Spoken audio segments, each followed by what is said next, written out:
Thank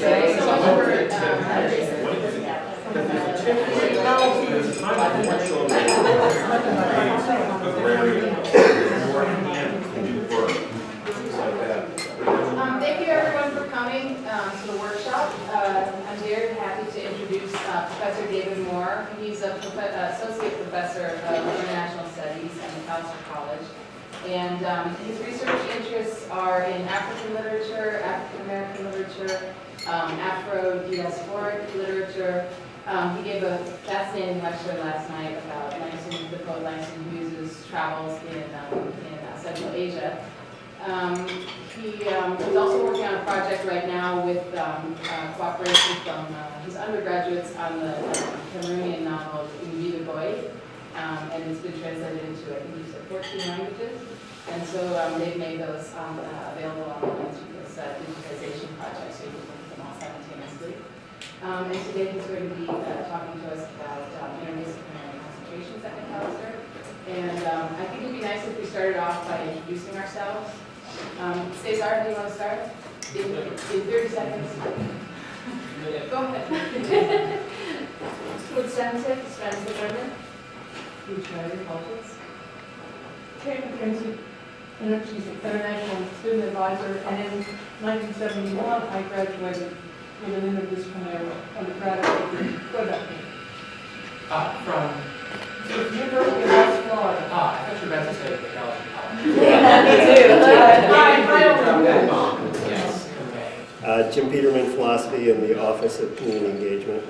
Sid Brown, Religion, as well as IGS and Environmental Studies.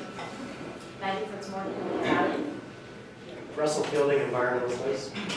Abby Colbert in the Office of Political Education and I lecture in politics.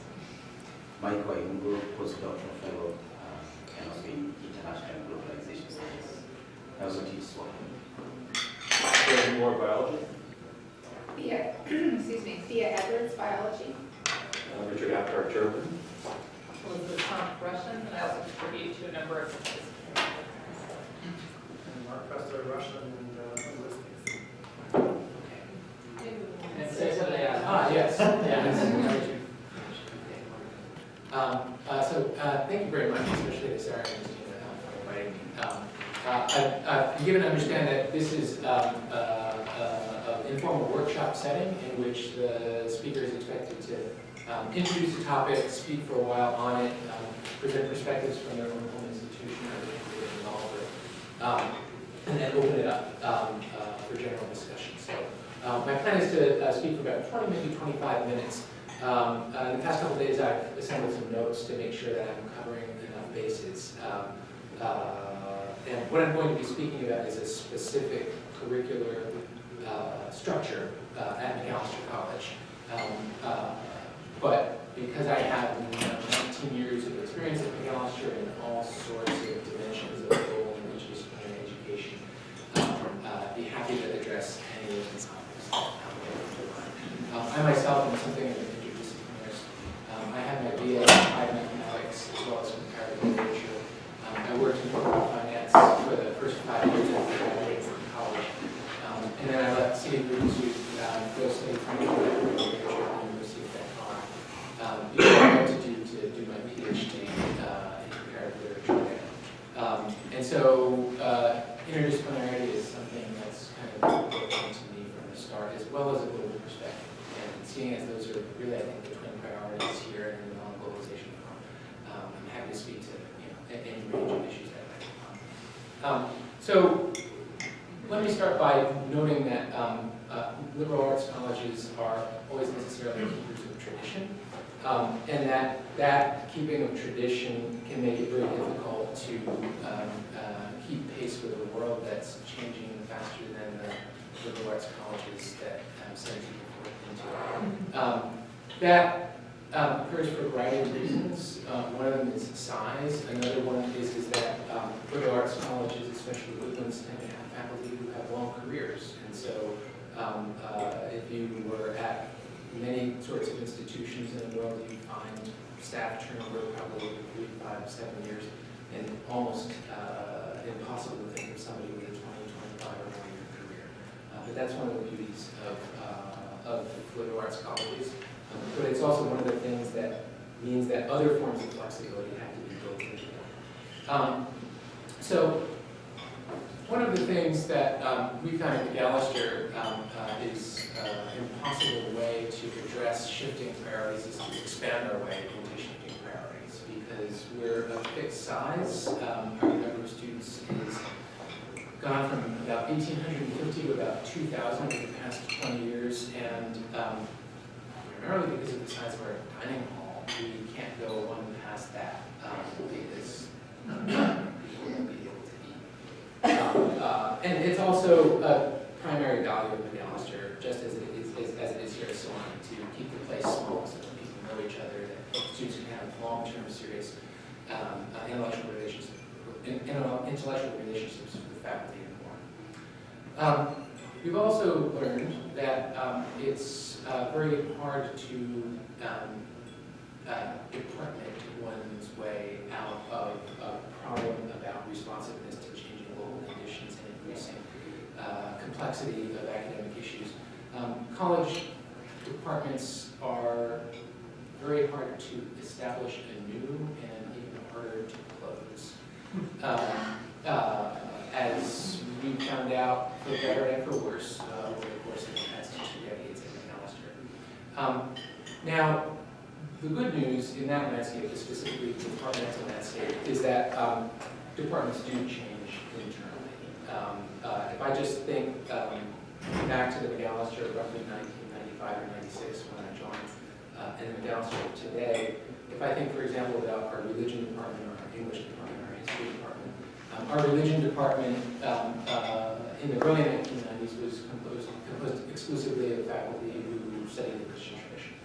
Our history department was heavily weighted towards Western European and American history. So there would have been, for example, a sharp difference between our scholars in German history versus French history versus English history, and they were, in fact, principally nationally denominated as well. And the English department was certainly overwhelmingly focused on the British and American high tradition, to the exclusion of all sorts of other important energies in that field too. But now, 20 years later, our history department has historians of the Middle East, of Latin America, of Sub-Saharan Africa, of South Asia, East Asia. Our religion department covers a very broad range of world traditions. Our English department is substantially expanded its notion of what counts as English. And so, even without any change in curricular structures, it's very possible for an institution to grow and develop and change in all sorts of ways.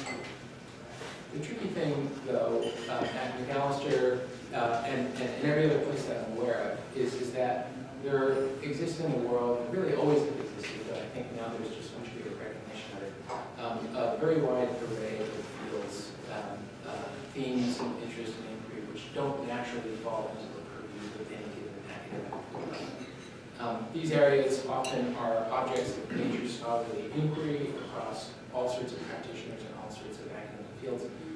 They're of keen interest to students. Often we learn about them primarily because our students bring their interests and engagements to us.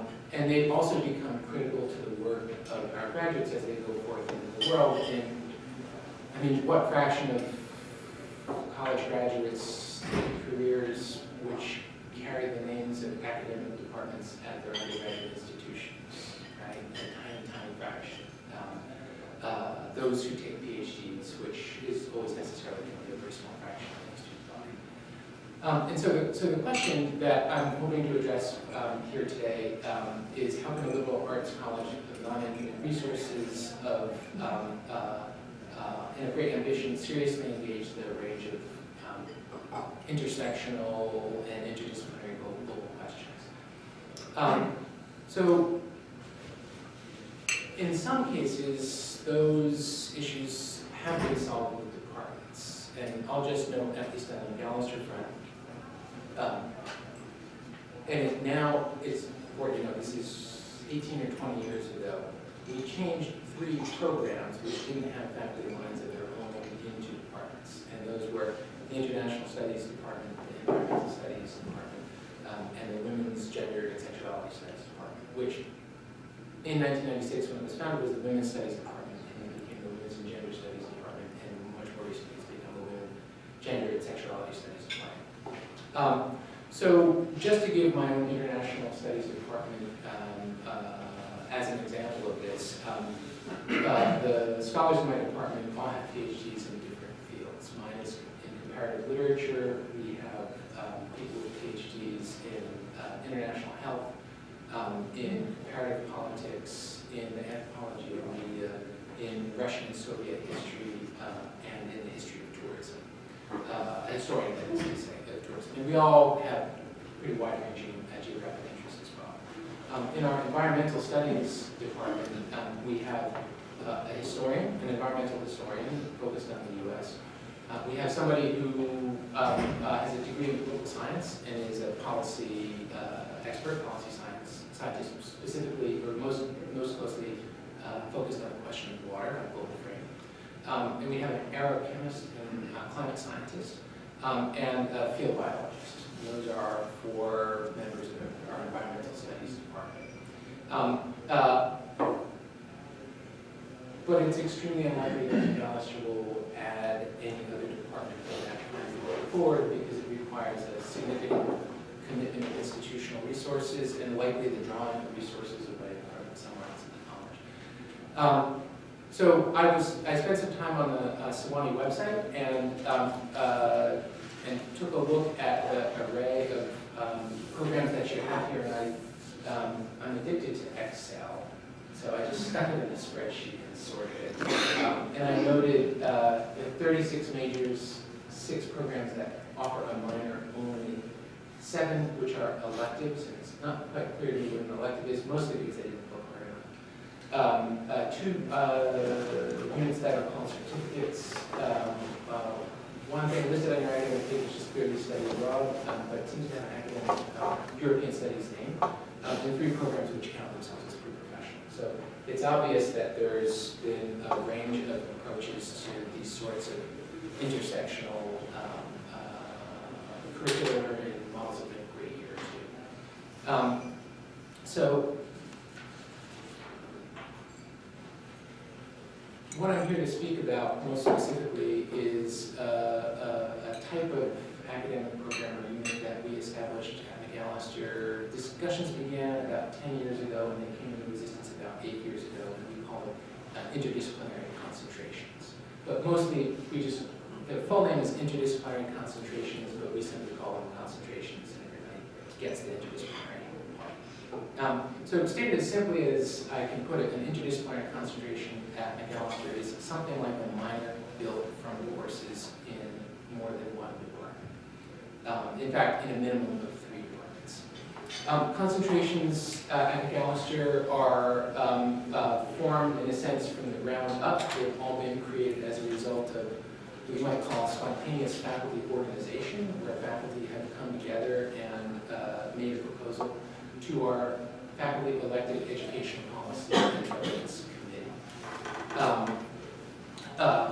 Just to give you a sense of what that formation process looks like, I was involved in the working group and the eventual steering committee that created our community and global health concentration.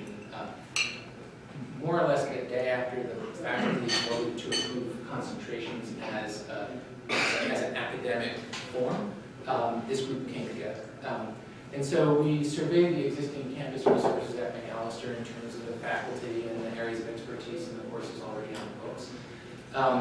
We spent a long time thinking about the difference between the pre-professional formation of future health practitioners, which is not a bad thing, of course, and the liberal study of health, because that's a central value at McAllister, and this needed to be a scholarly inquiry, with no necessary, I'm a pre-med and I want the credential type of dimension to it.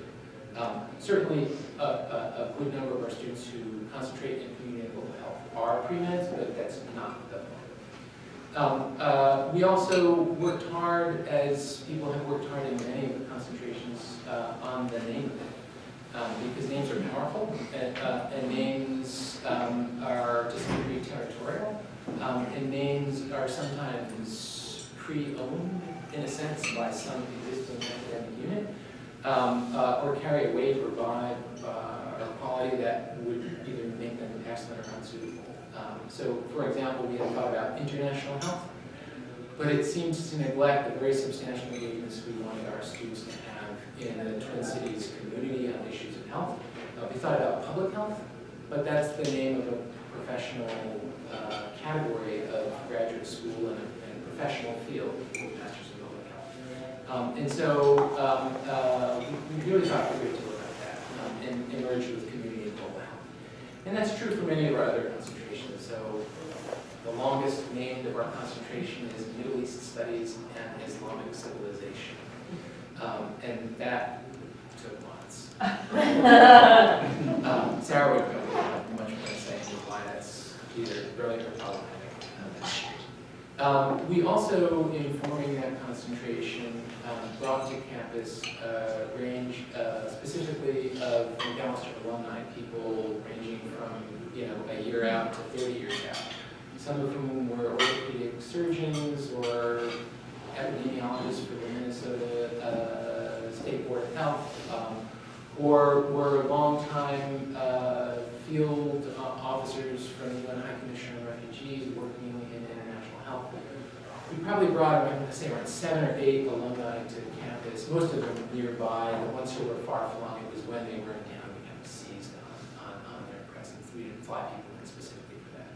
And we talked to them about what their undergraduate education meant in terms of their future career. Again, not because we wanted to prepare people specifically for professions, but because we needed to know what sorts of outcomes they had. And as I'm sure is the case here, a lot of our alumni who are working in the field of health, broadly written, don't have anything like an undergraduate degree in biology or that from McAllister. And then we also surveyed, along with our development office, the roster of available grant-making institutions and opportunities. And somebody on the committee, I recall, observed that grants in the field of biomedicine are just like grants in the humanities, only they have 3 zeros on the end. So that was a bit of a revelation for some of this. So once a proposal is assembled, and that proposal will state the general case for the concentration, describe the existing resources, describe the array of student interests, and they're meant very specifically not to be claims on additional resources. If the proposal has claims on additional resources, that is a short route to the exit door. They're meant to be resource. It goes to our Educational Policy and Governance Committee, which is an elected committee of the faculty, the most central of all the elected committees, in addition to, say, the Personnel Committee of McAllister. And it also lays out, very specifically, it has to lay out what the concentration looks like from the standpoint of the declarable student concentration. And concentrations at McAllister are a minimum of 5 and maximum of 7 courses. Most of them have 6 or 7. The ones that have 5 tend to have something like 5 plus an internship or 5 plus a civic engagement component, and so forth. And there need to be a dozen or more courses already available on the books in order to have your concentration. You can't just have 5 available and that's it, because it would then become impossible for students to. And it also names a faculty steering committee to run it. The language as it presently exists says that the faculty steering committee and the coursework for the concentration have to come from 3 or more departments. And right now we're involved in more or less a decennial review of our concentration structure. And so that may change. The currently debated question is whether or not those 3 departments have to come from 2 or more divisions of the college. And at McAllister, divisions are humanities, social science, and fine and performing arts.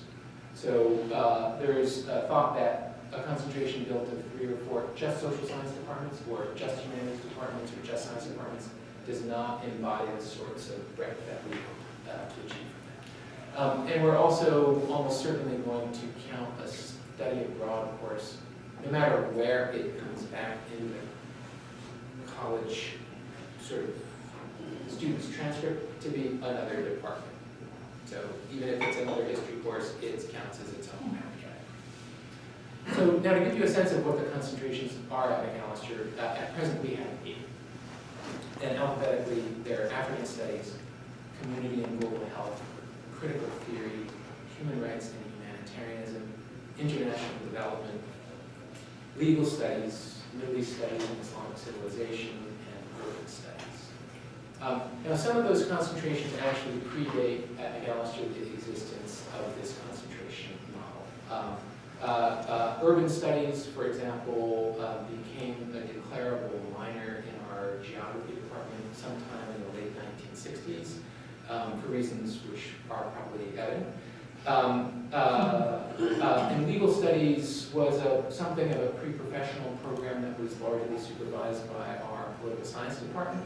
But when the concentration model came into existence, yes. Can you repeat the 8 again? Oh, yeah. Well, and in fact, let me just say, I'll be glad to email to Sarah sometime this evening or tomorrow a PDF of the outline of my talk. So, any specifics can certainly, we'll make that out. I need to scrub out a few things I can say but can't put in print.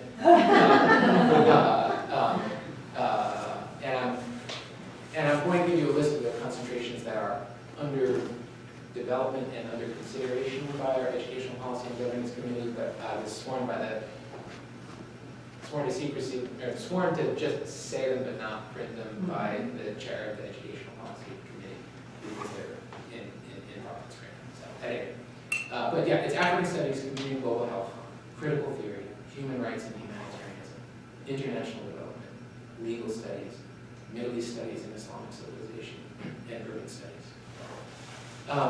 So I had just mentioned that Urban Studies and Legal Studies both pre-existed the establishment of concentrations at Macalester. And when that came into existence, the people who were involved in Urban Studies and involved in Legal Studies, everybody immediately agreed that this was a better structure, and they took them out of the departments and they brought them to a more all-campus presence. So I've been involved in a number of these concentration programs over time. I was on the original steering committee of the African Studies program, and I chaired it for a 2 or 3 year period. I'm one of the core members of the Critical Theory Steering Committee because of my background in comparative literature and theory. As a representative of the International Studies Department, which I then chaired, and for lack of an international health person in the department at the time, I was on the steering committee which created the Community and Global Health, but then stepped aside as soon as we hired somebody who was actually expert in the field. And that's likewise true for the Middle East Studies and Islamic Civilization. And then, just to give you a sense of some of the span of breadth that these concentration programs have, I should note that the faculty in Community and Global Health, I just reviewed the website this morning, the faculty come from biology, mathematics, statistics, and computer science, so guys and epidemiologists, anthropology, a medical anthropologist, geography, a medical geographer, philosophy, international studies, and psychology. Or, for example, in our human rights and humanitarianism program, the faculty come from anthropology, political science, English, philosophy, international studies, sociology, and French.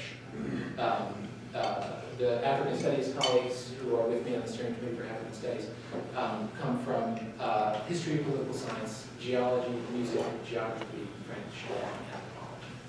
So all of these have a pretty broad spread. From an administrative and financial standpoint,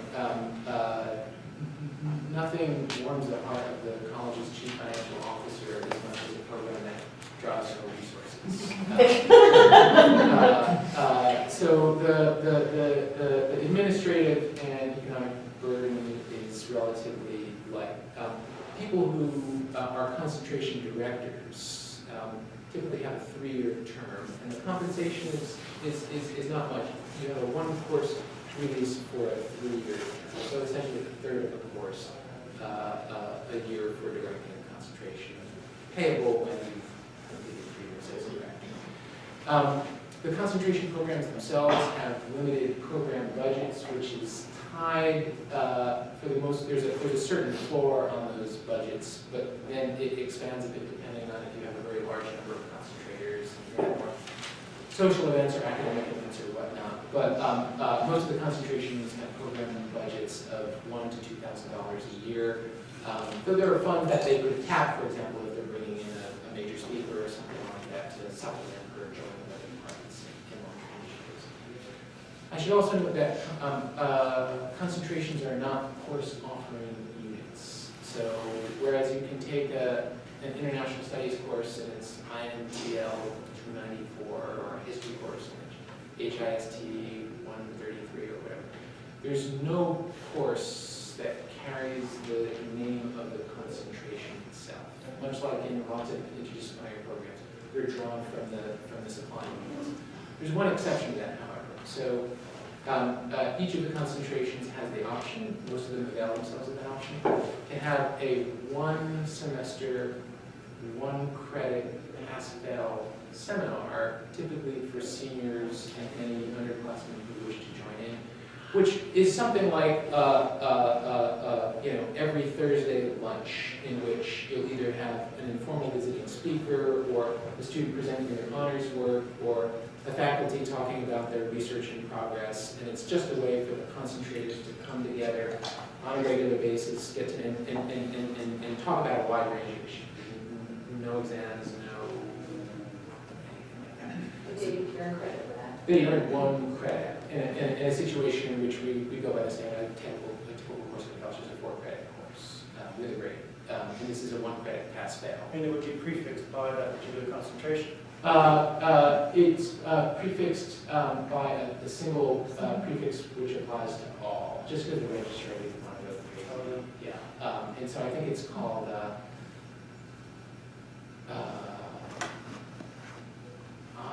somehow you got to get 4 letters out of interdisciplinary studies. I can't tell you which 4 letters they are. We've had to list things like linguistics as non-departmental, and up until just now, suddenly it's been appearing in recent years as linguistics for some reason, even though we don't have that program.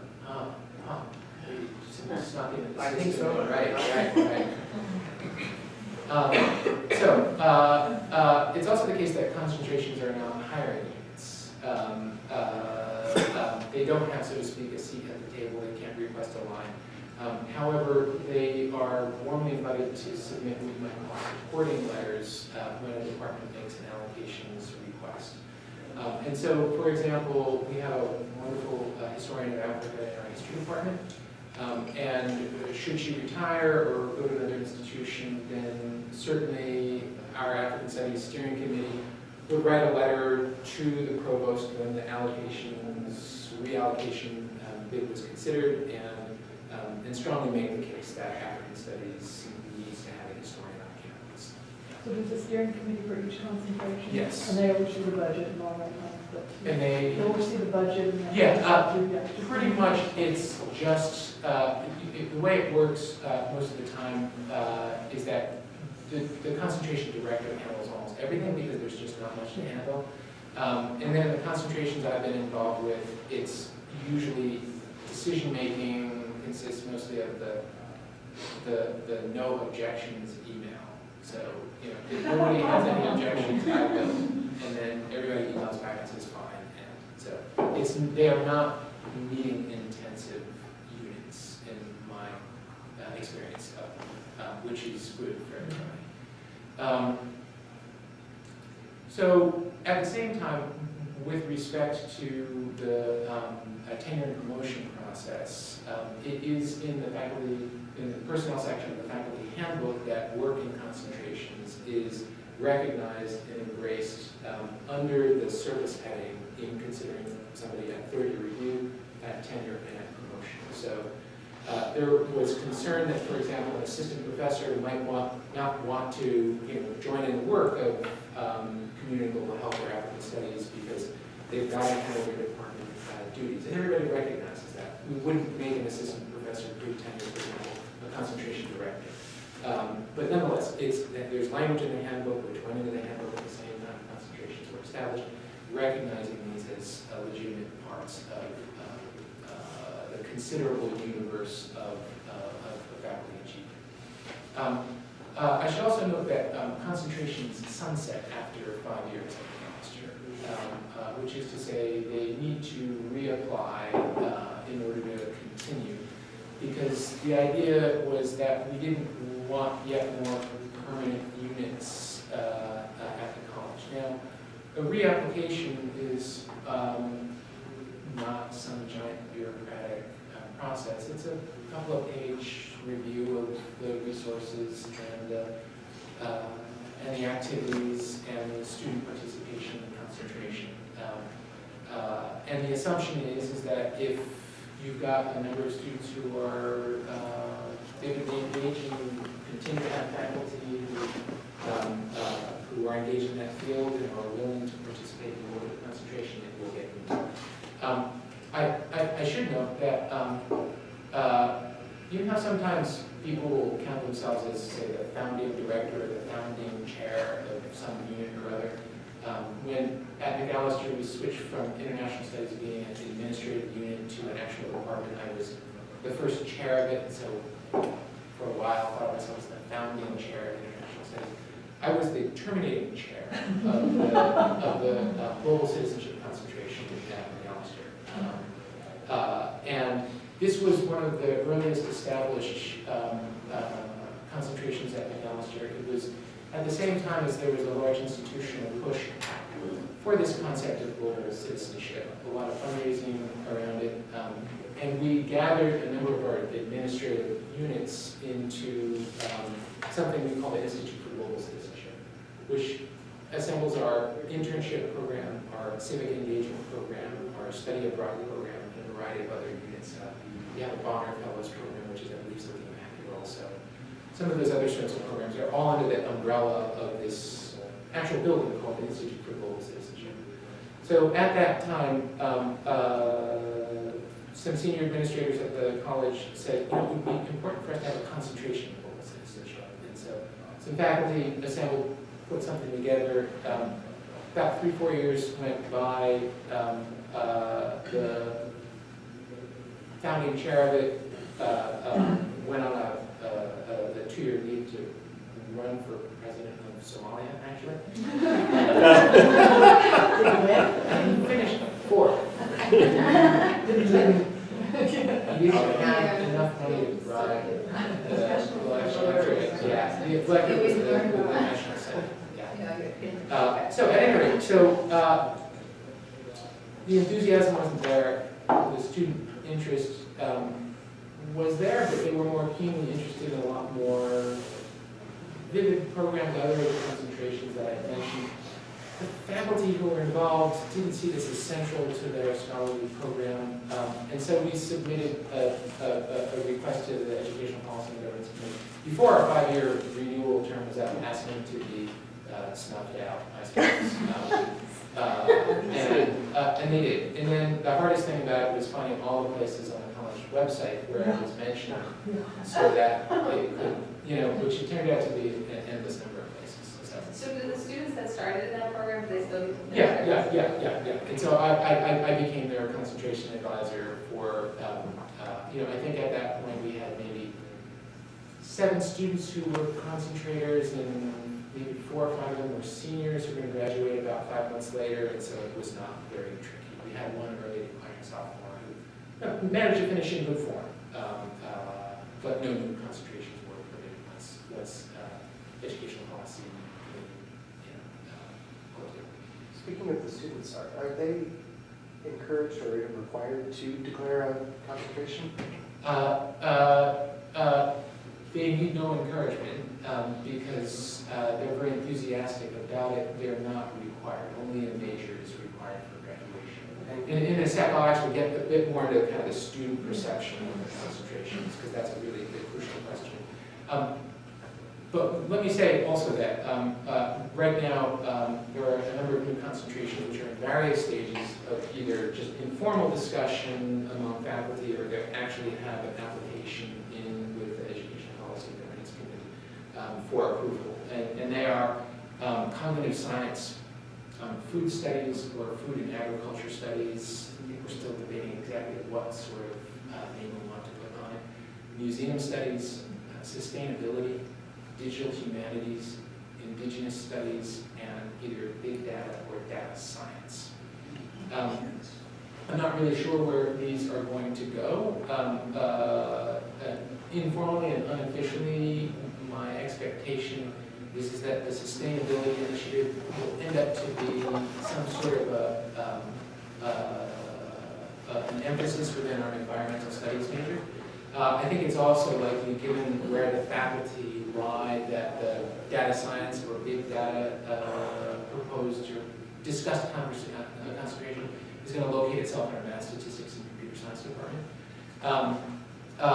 The most likely of them to be given the green light sooner rather than later would be the food studies or food and agriculture studies program. But again, that's informal speculation, 1,000 miles from my home campus. So, in answer to your question, yeah, so concentrations have proved, in general, very popular with students. The largest of our 8 is community and global health. They graduate about 30 to 35 students a year with that designation. I think they have a bold year with numbers in the low 40s. This is where we graduate around just a little over 500 students a year. The second largest of them is human rights and humanitarianism, with about 20, 25, sometimes 30 students per year. And the others are, for the most part, in the teens, sometimes the high teens, sometimes the low teens. And those numbers are a kind of a per year number. Students declare, they don't need to declare them early, most of them declare as sophomores or as juniors. Now, importantly, so concentrations aren't required for graduation. At McAllister, you need to do a variety of distribution requirements. You need to pass 32 courses, and you need to have a major. That's essentially the variable for graduation. A minor or a concentration. And there are no other things you can designate, a major, minor, or concentration. There's nothing like a certificate or a program or something like that. But how is that designated on the transcript or whatever? Major in international studies, minor in biology, concentration. And then there's this concentration too? Yes. And the degree, of course, you just do that. Exactly. Yeah. So even though they're not required, a pretty high fraction of our students who participate in them, and among my international studies majors, I would say probably somewhere between maybe 70 and 80% of them have a declared concentration. Those that don't probably have a couple of minors declared. They often tend to think of themselves more in terms of their sort of academic identity as their concentration and as a major or minor department that they want, that they declare. So for example, you might have somebody who's an anthropology major who's focused on medical anthropology. She might have a minor in biology and a minor in statistics, or be doing a coursework in statistics. And she might have done, let's say, a study abroad program in Tanzania, which focuses on health issues. If I saw a transcript that looked like that, I would bet a lot of money that the student, if asked, what are you studying here at McAllister, they would say, I'm a CGH concentrator. That would be their primary sense of themselves intellectually. And I think the same is true, not for all of them, but certainly for many of them to varying degrees. A lot of students think of themselves primarily, for example, as human rights concentrators. And that might be because they're a political science philosophy double major. And let's say in the Twin Cities, they've done an internship at the Center for Victims of Torture in Minneapolis. And their study abroad program might have been in The Hague, where they did an internship or did some work at the International Court for Criminal Justice or some other of the Hague institutions that deal with these human rights and humanitarian issues.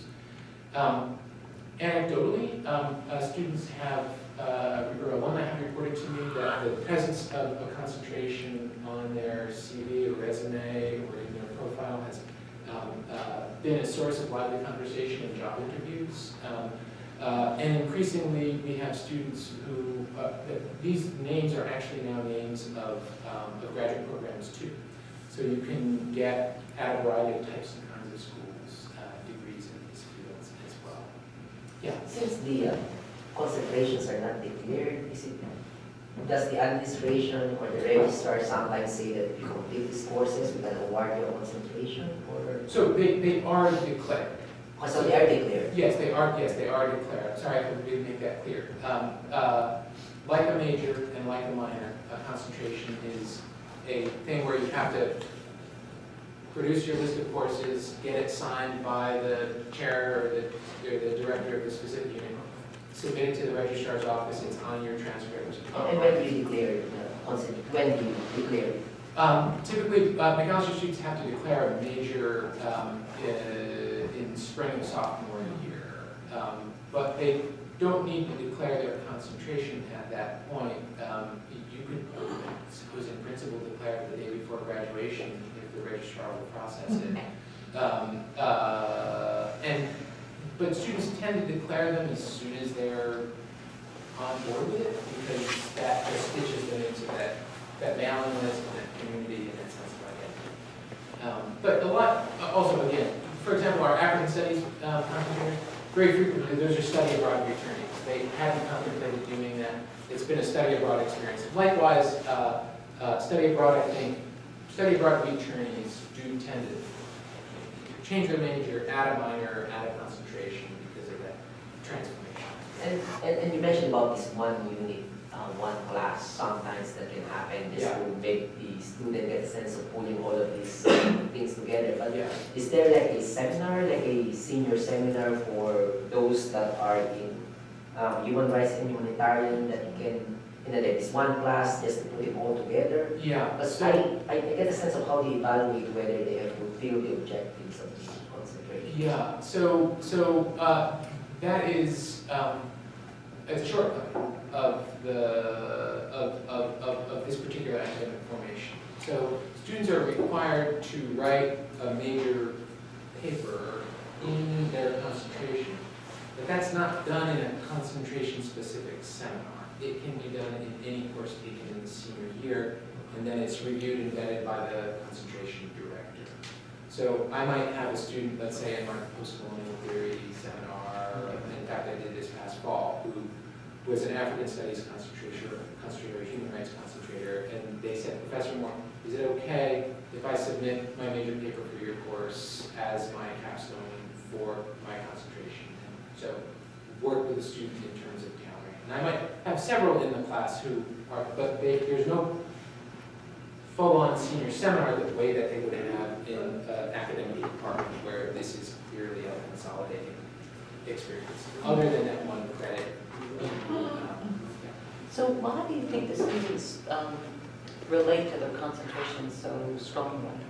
I mean, I would have thought if they're in the room together in a seminar, then that makes them relate to it, but.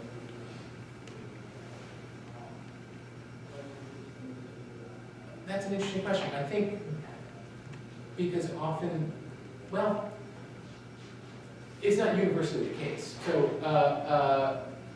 just think about our legal studies concentration. It has a bit less energy than a number of the others. And it has less of a kind of a community sense about itself. I think issues of health and human rights in particular, or in some cases, a commitment to a specific region, right? Sub-Saharan Africa, the Middle East. I'll get to the question of our other areas that is armed concentrations in just a second. There's some sort of passion that emerges. I can't quite explain why.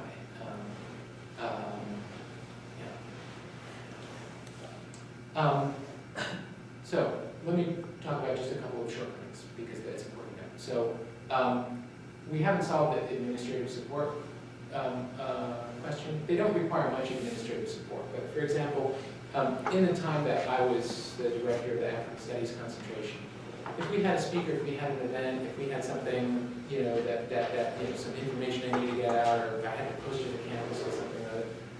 So it was my department coordinator in international studies, whose job title, whose job description doesn't include support for the director of African Studies. Yeah. So it's sort of it's an unfunded mandate in a sense that doesn't fall on the faculty, but rather it falls on the administrative staff, the department secretaries, which is a source of considerable concern. Again, most of these concentrations are pretty light administratively, and with so much done electronically, But things like speakers and whatnot, or, you know, a meeting that you want to have, and you ordering in food or whatever it is you might do, that's a bit of an unfunded mandate problem there. They're more fragile in some senses than other academic ones, in the sense that if you've got 6 people on your steering committee for one or another concentration, and one retires and one goes to another institution, those departments don't hire back with that specific flavor of historian or political science or anthropologist. They can kind of disappear with no institutional framework to sustain them. Exactly the question that you asked, I have written here, lack of common experience for senior consultants. That's an issue. Now, quite often this occurs with visiting speakers or, you know, an evening forum. For example, our critical theory concentration has a 2-day symposium with 2 consecutive dinners. We invite some speakers, we have long Q&A after, they visit classes. So our critical theory concentrators have a pretty keen sense of themselves, but it's not nearly as strong as it would be with the full-on senior seminar in other departments. We have a problem, which we don't know if it's a problem, about designation proliferation. So last year, a student of mine, a wonderful student, graduated with 5 majors, minors, and concentrations.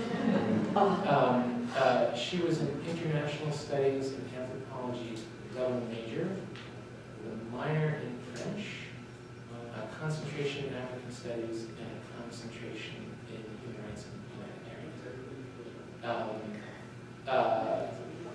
She's one of a tiny fraction of undergraduates who have gotten a research position at Human Rights Watch in New York. She didn't try to do this, but our concern is that people will make course choices because they just want to score another designation rather than immediately go to the courses that interest them most. So for example, if you've got 2 courses in the history department and you're keen on both, and one fulfills your African studies concentration and the other doesn't, do you tip to that even though your interest might more authentically be in something else? So there's some tension there. And then there's an allied concern, and this is something that we're now considering a more or less decennial review, kind of doing a stock taking right now, the whole concentration framework, about overlap. So I could have an international studies political science double major, not could, do. And entirely within those 2 majors lies a fully completed human rights and humanitarianism concentration. So now that has that student extended themselves in a way that that additional designation seemed to indicate. So part of the sort of new framework language that we're floating and discussing, we've got a forum about this just next week at Thursday lunch, is should there be limits on overlaps, and what should those limits be in terms of you know, how many times can you give a course count for these various things?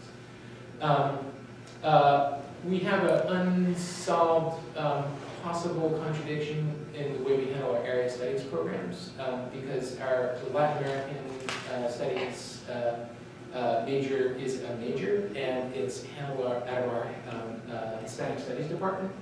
And the Latin American studies majors take additional courses in, let's say, history or economics and whatnot. And it's a major, and it's semi-housed in the department. Likewise, our Asian studies, area studies major is handled by our Asian language and literatures department. Again, the students take additional courses from history, from political science, from art history, and so forth. But our area studies programs are handled as majors, as minors, and as concentrations without any consistent approach to all 5 or 6 of them. And strangely, even though more of our faculty focus on Europe than on any other particular geography in the world, not overwhelming concentration, it's somewhat carried away. We have no European studies major minor concentration. So we need to make, we might or might not, this might be, if I can quote Regina Otter here, it's a dilemma to which uninitiated might perceive as a contradiction. So we don't know if it's actually a problem or if it's just an idiosyncrasy. And then we have a question which I noted at the outset about spread, right? So the requirement now is that they come from 3 different departments and that the declared concentrations come from 3 different departments. But should those departments be spread across more than one of the divisions of the college, seen in the science, social science, humanities, these sorts of way. Regardless of those problems that we need to iron out, I don't think there's any question across a broad range of the McAllister community, faculty, administrators, students, and whatnot, that the introduction of these concentrations is a very time for the college and its academic work. They're not going away. They'll be optimized and important sources of energy. So those are my sort of set remarks. I have no sense of the degree to which this would be helpful or applicable in a Salon context. But be happy for any questions or just open forward for discussion. I got one, because I'm a computer science major, and you're talking about like a data mining talk, and that's definitely a concentration that we've actually argued for at Sewanee already. We want a set thing in there because that is a multi-billion-dollar business that most people don't even know exists. It's pretty much what most people don't understand it as. It's an analysis of economics and stats put on steroids. Pretty much throws economics out the window. So it's kind of interesting to see how they're kind of going in that path, because I've heard a lot of other top liberal arts schools are doing that. Williams now has one. I know they have one. I know Kenyon has one and Denison has one. Those are 3 schools that I know that have that in that department. But I'm also interested to see how do you guys link those together? Because I see where you're coming, where kids would double dip in some aspects. I'm kind of doing this because they'll cover this, because that's something that I think as a student we all kind of try to do, because that means less classes. If I'm a part-time student at Ohio State, or a kid like me who's probably going to be ended up taking summer school to try to finish a little bit earlier.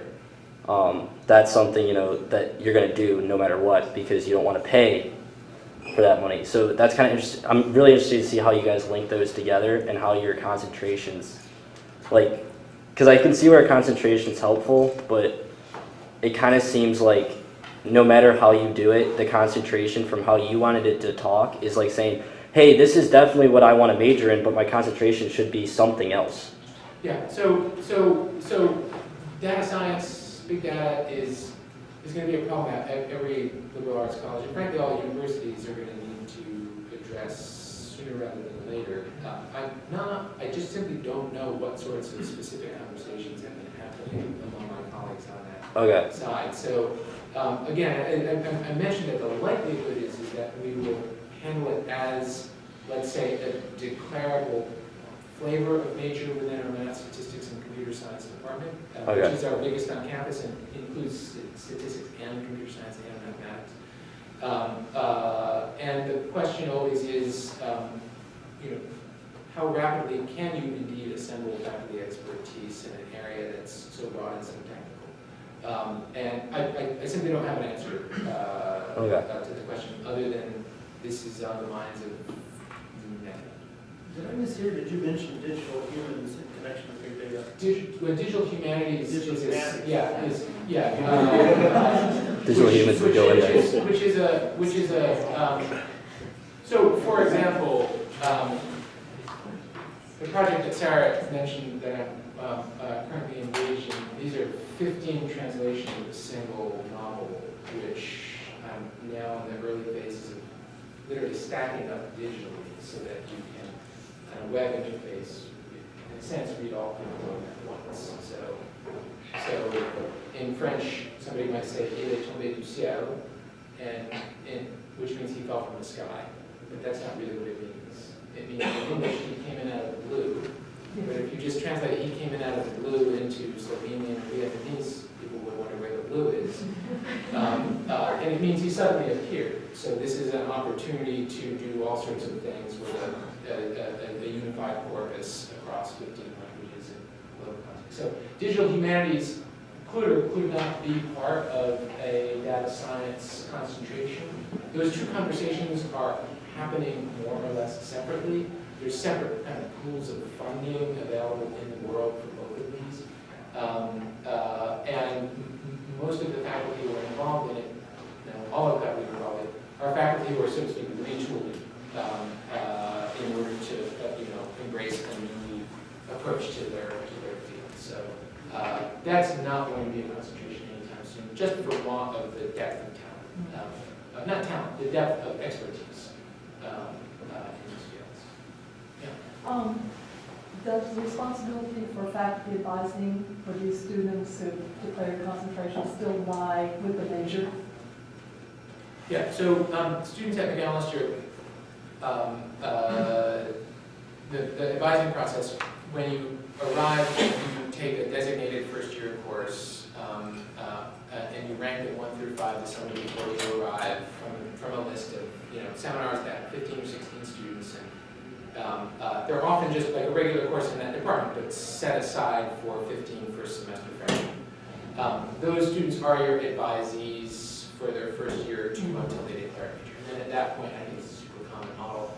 They choose an advisor within their major department and they declare. It doesn't necessarily mean within the concentration. It's Correct. At the same time, there is no requirement at McAllister that your advisor, you only have one capital A advisor, right? But as I like to tell students, you've got 170 faculty members who are there for advice. So I advise lowercase a scores of students every year. I'm the advisor, uppercase A, for a smaller number. So there's no designated concentration advisor. You have one advisor. They don't actually even need to be in your major department. Students overwhelmingly choose an advisor from their major department, but I've got a senior right now who was in my first year course 4 years ago. She's a declared geography and anthropology. No, she's not an international studies major. Tremendous simpatico, and she never saw a reason to move. So, but there's no advising in the concentrations is done informally, not in a designated. Yeah. What is the role of performing arts? I know the classes, for instance, that have require a large number of enrollment. I know you said in your institution there are several performing ensembles. Yeah. So, so I'm going to separate that question into two parts. So our faculty in the fine and performing arts are members of a lot of the steering committees. So for example, Sawa Mensa in our music department is in our African Studies concentration steering committee, teaches African music at the musicology world music issues. So there are a variety of faculty, art, theater, so our three academic departments on the art side are theater, art, and music.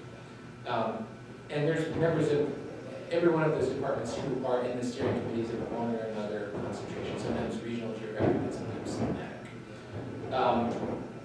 As to the, what you might call co-curricular, things like musical ensembles and theater performances and art exhibitions and whatnot, there's no necessary or formal relationship. But for example, there was recently a kind of a juried art show in our art department, not connected with any specific courses, on issues of migration. And it was had heavy co-sponsorship from our human rights program. There's a lot of programming around it. And they found ways of kind of informally integrating. So these things happen, but it's not on the co-curricular side baked into the structure of the concentrations. Is that helpful? Is that answering? Yeah, I was curious about the amount of students that are required to sustain this kind of ensemble, because when there are too many, in an institution where class size is very small, having an ensemble of 60 to 70 performers is challenging. This is one of the things that we face here. So. Yeah, I mean, we face that with organization, student board proliferation too. McAllister Knitting Club, for example, 15 15 students, some of an interest, it dissipates, and then, yeah, so I don't have an answer to that. Yeah. I don't know if I remember what you said correctly, but did you say that for the faculty who are involved in concentrations, it wasn't really a time-intensive commitment, that there was a steering committee that sort of managed the whole thing? And to be a member, to be in the faculty member in the concentration, more or less just requires that you have a course that you're willing to have listed there? Yeah. Would that be true? Yeah, a course and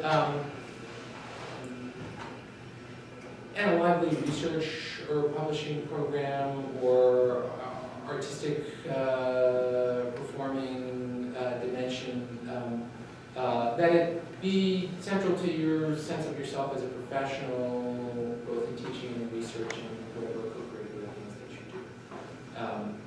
I don't know that there's, I actually don't know if anybody ever requests to join a steering committee and is told no.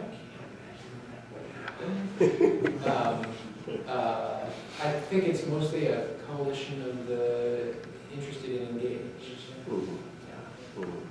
I mean, I don't know if this is true for international global studies, but I think I see this in other similar sorts of programs, whatever we call them here, and that's there seems to be something like a small group of folks who are willing and interested to kind of get out of the confines of their own academic discipline, and they're attracted to everything that comes down the pike. And at Sewanee, there are a lot of things that come down the pike, and unlike Macalester, they never disappear. I mean, they get started and continue forever and ever. And then maybe your interest wanes, and you're still on the masthead, but maybe you're not actively involved. But I see it as a kind of problem myself for Sewanee, and it's a problem for those folks in particular, that they could just kind of opt out, but there's interest in supporting these sorts of things. So I don't know if Macalester is just sort of bigger, and so it might be easier, but is there anything like that you see at Macalester where I worry about kind of burnout from having your presence, being present not just in one major and a concentration, but a major and an interdisciplinary studies program and something else around here at least. Right, from a faculty standpoint, yeah. Speaking about specifically. So, I mean, certainly people's interests and energies shift and change over time. If I think about the concentrations that I'm involved in, most sort of frequently and regularly at present, the critical theory and African studies concentration in terms of the events that I go to, or the students who are in my, I thought on the first day of class that I'm here because I'm a critical theory concentrator, or because I'm an African concentrator. All of those are pretty with the program. And I would imagine if somebody's interests just drift away, then they would simply tell the concentration director, no need to list me on the website or in the college catalog. And that would be that. There's no real exit tax on anybody's perspective. How often does the steering committee of the concentration meet in your experience? In body heating? Yes. That is entirely up to each concentration, and it might vary from director to director. So for, and just, I'll give you, and I don't know if these are the two ends of the spectrum, or they're both somewhere in the middle, but our critical theory concentration director, Karina Cordella, of the German department, I don't think we've met in 2 years. Other than like at invited talks or symposia or various other sorts of, haven't met as a committee in 2 years. We have a very lively email interchange. So, for example, we had a visiting faculty member in Hispanic Studies with us for a year. He had a wonderful course, and the question was, do we have it as a tier 1 or a tier 2 critical theory concentration course? Because the students, we have like a core course and a topics course structure among the 7 courses that you would need for critical theory. So Kieran sent his syllabus around and sent a narrative around to the members of the critical theory steering committee and said, what do you think? And people jumped in with all sorts of interesting perspectives. We actually went back to the guy and we said, it's great, but could you add a few of these things and those things, and maybe make some adjustments and so forth? It was a great discussion, totally online. Bill Mosley, our geographer, who directs our African Studies concentration, likes meetings. Most of the African Studies faculty are in the same building. And so I would say on average, maybe twice a semester, we meet for kind of a brown bag lunch and we talk about issues. We might have somebody come in and chat with us. And both work fine. As to the others, I just don't know. Yeah.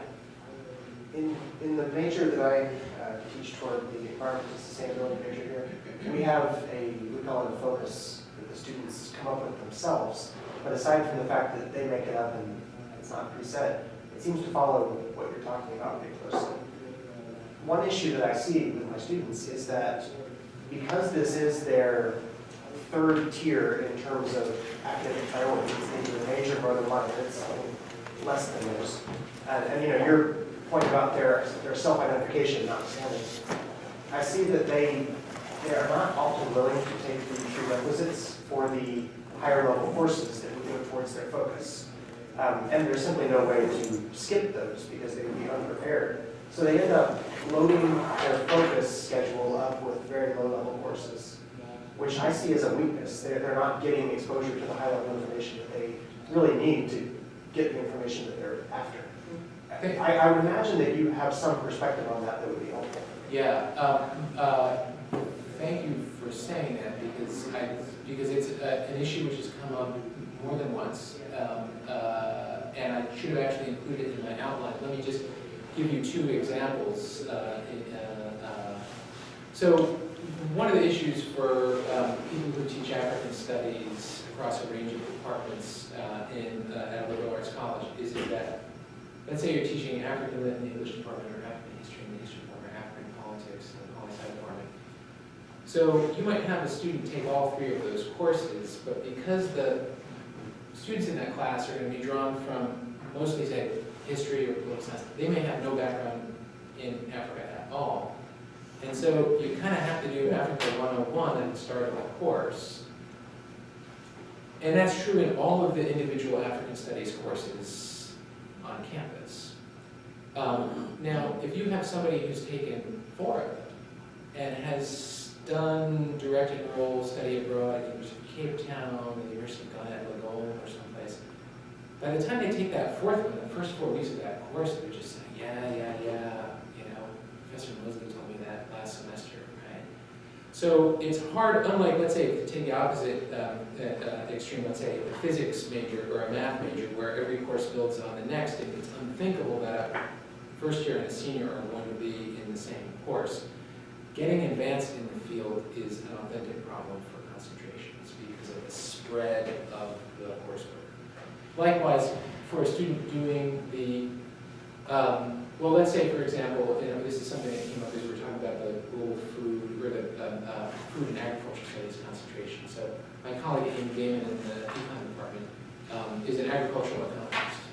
So to take her economics of global food problems course, you have to take micro, macro, and metrics in order to even understand what she's talking about the first week. So if you, it's a absolute iron prerequisite. So if you're just have taken a number of global food courses and you want to take Amy Damon's course, you can't, because you need to build through the econ specific prerequisites. I've never heard of an effective solution to that problem. You know, it's certainly an issue.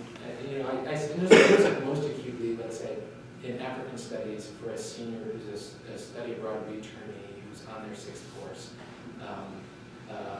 in a class with wonderful students who know nothing about the content. Yeah, it seems like that's then 2 kind of related but opposite problems, where you've got the one well-advanced student twiddling his or her thumbs for 4 weeks as the same Africa 101 gets rehashed. And then at the same time, you've got the student who wants to take that high-level food economics course, but cannot unless they go ahead and take all 3 of the prerequisites. And in either case, you get a course that's either out of reach or ineffective for the student that wants to take it. Yeah, you know, it will be, yeah, for some. But sometimes, I mean, and we'll see what happens, for example, you know, because just, you know, again, this is anecdotal, because of the strength of this particular econ colleague on agricultural economics, there's a lot of econ avoiders at any liberal arts college. Somebody with a real keen interest in global food and agriculture may say, damn it, okay, macrometrics, here I come, because I want to take that course.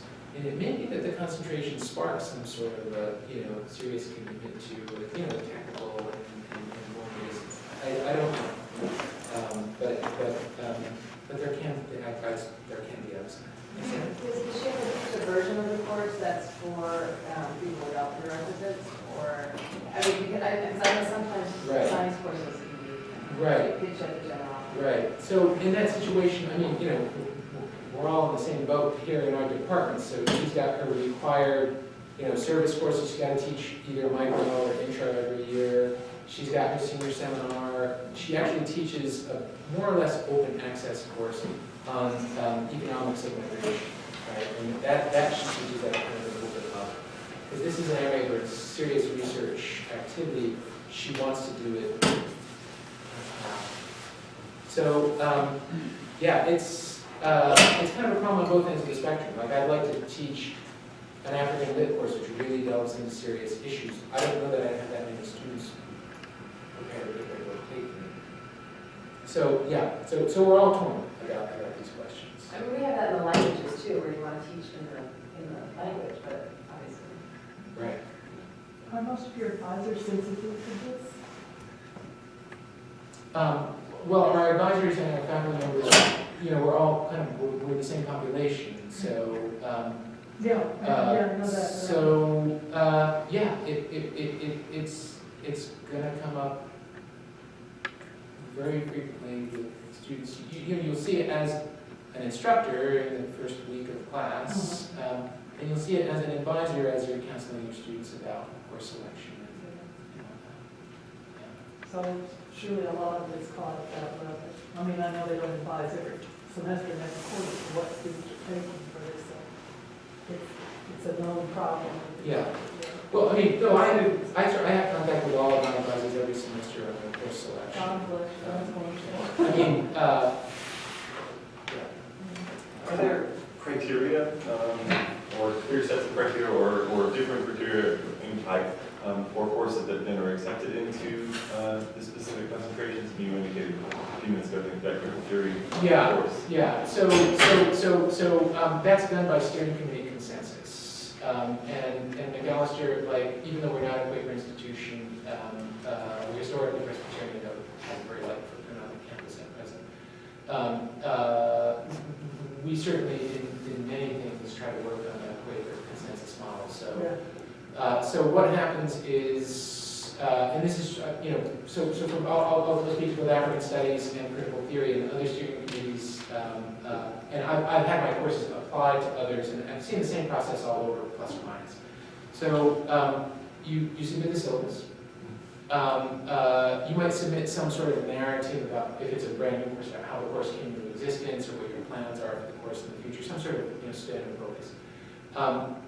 And then if it's a new faculty member, often just because we want to know who they are and what they're up to, we ask for a CV if we don't know them. Like this visiting colleague in Hispanic studies, we wanted a sense of, you know, what he's been working on. And then the steering committee circulates it, and then we'll have a conversation.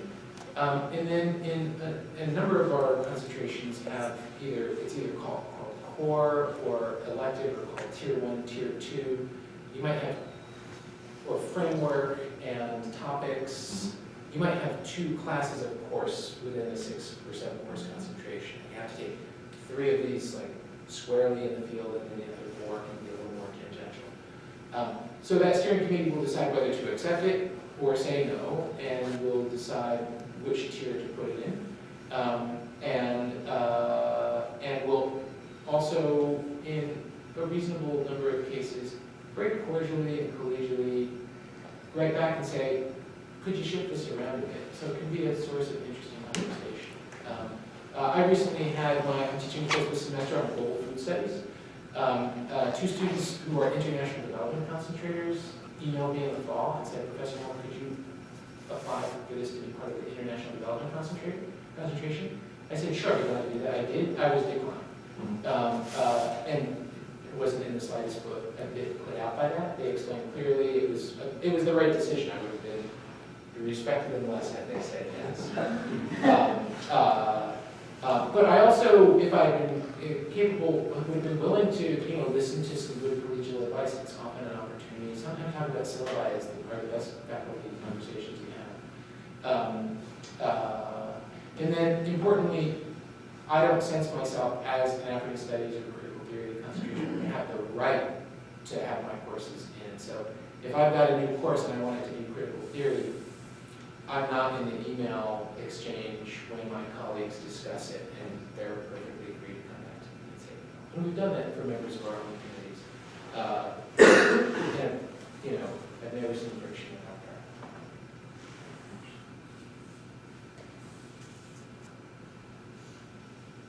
I think we've kind of come to that in our time. Beautiful.